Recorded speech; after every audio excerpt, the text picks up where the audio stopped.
What's up, everybody? Welcome to Southern Life. We're just north of Rockford, Alabama, and I've run into a very interesting site here.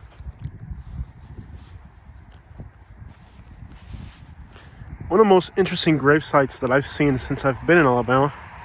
So I just want to show this to you guys. I couldn't help noticing how interesting and elaborate this grave site is.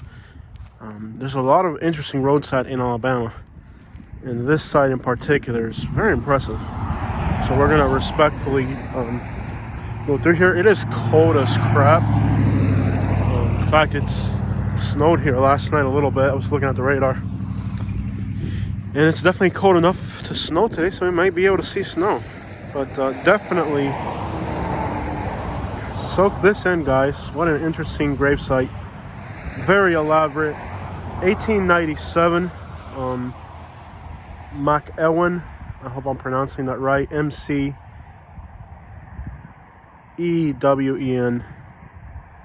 McEwen or McEwen. I'm sorry if I'm not pronouncing it right, but very elaborate, extraordinarily elaborate gravesite here by the side of the road. Couldn't help noticing it. Very, very interesting roadside here. Looks like it's marble. Beautiful stones. Very elaborate gravesite here.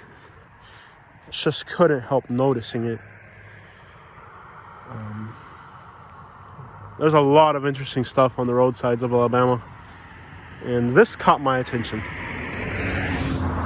Very, very elaborate, massive site here. So this family here must have a lot of history in this area. This is 231, and there's also a few sites across the street. You can see older home over there. The church says 1860, so this is a very historical site here. I just want to see the last names that are here. Smith, 1925. It's a newer one. Born in 1925. It is so cold, I think it's going to snow. Yeah, you can feel the wind coming. Very interesting historical site here. And, well, that's Alabama for you. Lots of history in the state. Very, very interesting. Here we have Carden, Benjamin. December 11th, 1912. Very, very cold. You guys know I came from Florida, so this to me is quite the cold day. In memory of last name King. And this was J.R. King. Died in 1927. I'm going to surely guess there's much more older sites here as well. We just got to find them. So much history in Alabama. Every once in a while I see a snowflake. Very, very light. It's cold for sure. It's not like snowing, but every once in a while you'll catch a snowflake. 1928. It's always very sad when you see the little ones. I'm looking for the older sites, but it doesn't seem like I've located them yet. Very interesting site here. Kelly and King. Try to walk through here as carefully as we can. But, again, there's McEwen again. This one's Adams, 1926. And this site here had its plate done again. So,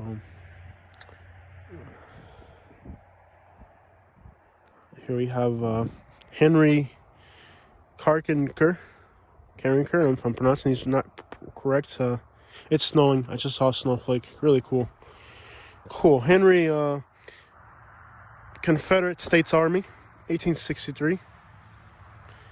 And George right next to him also says Confederate States Army. There's a lot of history in this part of Alabama. and it is snowing. Every once in a while, you'll see a small little snowflake. It's not a lot, but there's definitely snow in the air. Hopefully we'll see snow today. There's Adams over here. Adams, Beasley or Baisley, depending on how it's pronounced. Miller, Robbins. Another great thing about going to cemeteries is you can really get a grasp of the history of the place, what families have been the longest in an area. It's a great way to learn the history of a place. So if you move to a new place and there's old cemeteries, you can really find out who's been around. And a lot of times some of your neighbors may have those last names, and very interesting history here. This site is almost unlegible, 1916. And notice we're staying, not really walking over grave sites, we're just kind of walking around them, being as respectful as we can.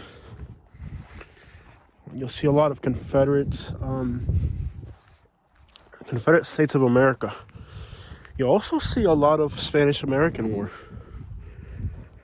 Is that ice or snow or just a grave sites? We gotta be really respectful and careful. Some of these grave sites are just a little rock, or like that one's just a little rock. So you want to be very, very respectful and careful.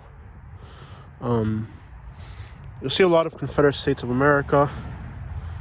You'll see a lot of Spanish-American War in some parts of Alabama, not everywhere. In Wetumpka, just to the south of here, you'll see a lot of Spanish-American War. So I did some history on that, because the Spanish-American War was to free Cuba and Puerto Rico from the Spanish in Europe. So many soldiers from this area went into the Spanish-American War. The Spanish-American War veterans.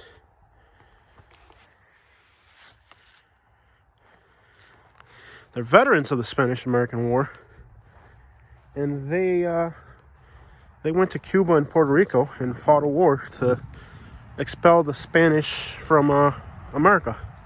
They wanted every country to be free in the Americas and independent, functioning freely and independently from the rule of the Spaniards in Europe. So they didn't want to colonize.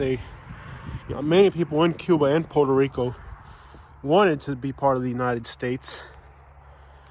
And unfortunately, the plan was that they wanted an independent country. They wanted everybody to be an independent country, and they didn't want the United States had the power and the capacity to become an empire, but they didn't want to be the next Europe. They had a lot of hate for what Europe did, the Spaniards and the English and the French. And they didn't want to become another empire. They didn't want to become another empire. Therefore, quite a few of the people felt that they were going to help free a lot of countries, to help them be independent countries, but with no intentions of ever becoming an empire. So now we have a situation where soldiers from Alabama went to Cuba, Puerto Rico to free those countries, and it was significant to them because it's on their grave sites.